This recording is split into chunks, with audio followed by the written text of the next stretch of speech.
ბრძოლას უცხადებ ადამიანს, მეგობარს, შვილს, შვილის მეგობარს, რა ვიცი, ადამიანს, რომელიც იყო, არის და იქნება. არ ვიცი, ციმე რა არ ვიცი, ეს იმდენად ჩემთვის, აი, სისულელეს ალაპარაკო არის, რომ როგორ უნდა ვილაპარაკო ჩემ მეგობარზე, ჩემ თუნდაც შვილზე, აი, შენზე, იმაზე.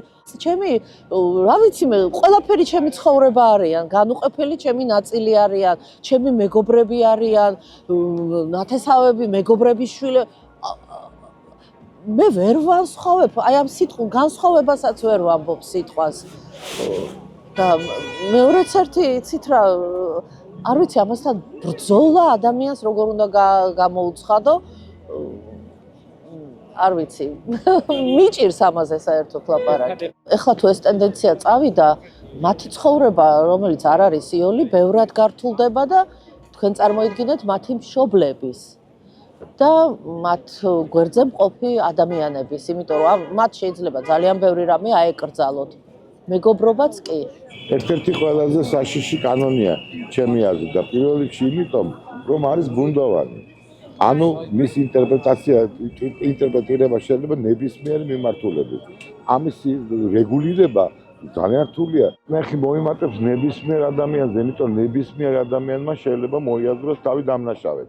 ეს იქნება LGBT თემის ადამიანი, ეს იქნება უბრალოდ უცოლო ადამიანი, შეიძლება უშვილო ადამიანის დამნაშავე იყოს, იმიტომ რომ არ ამრავლებს ერთს და შეიძლება უბრალოდ ცუდი ლინგვისტიკა აქვს მაგალითად. საშინელი რამ მიიღეს კანონად ცენზურა,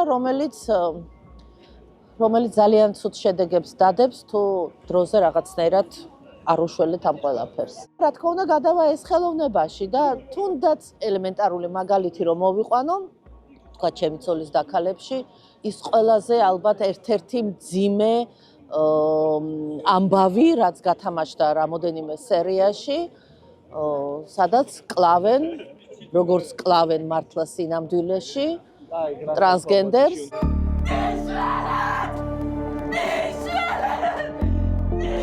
ეს ძალიან სულისშემძვრელი იყო მოსახლეობისთვის და ძალიან დიდი გამოხმაურება ჰქონდა.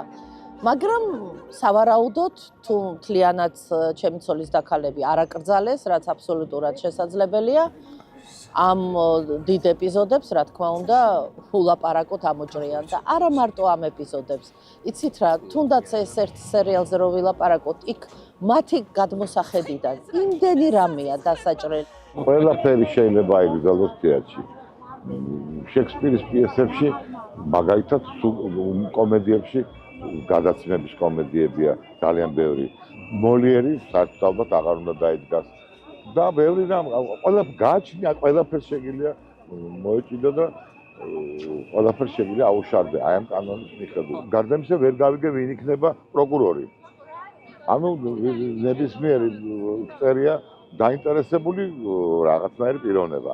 ნებისმიერ ადამიანს, რომელსაც გული უძგერს, ისე როგორც თვითონ უნდა რომ უძგერს, შეუძლია გააჩეროს ნებისმიერი შემოქმედებითი გნება. უბრალოდ ყველაფერი გააჩეროს, იმიტომ რომ ჩათვალოს, რომ ეს მას შეურაცხყოფა. ეს კანონია იმისთვის, უბრალოდ არსებობდეს უხილავი კონტროლიორის ეგეთი აჩვდილი ნებისმიერ ხელოვანის თავზე, რომელიც როცა სანამ რამეს იტყვის, უნდა 10 ჯერ დაფიქრდეს და ეს ხდებს საჭრის ხელოვნებას და კულტურას და საბოლოოდ ერთს აკნინებს ეს ამბავი.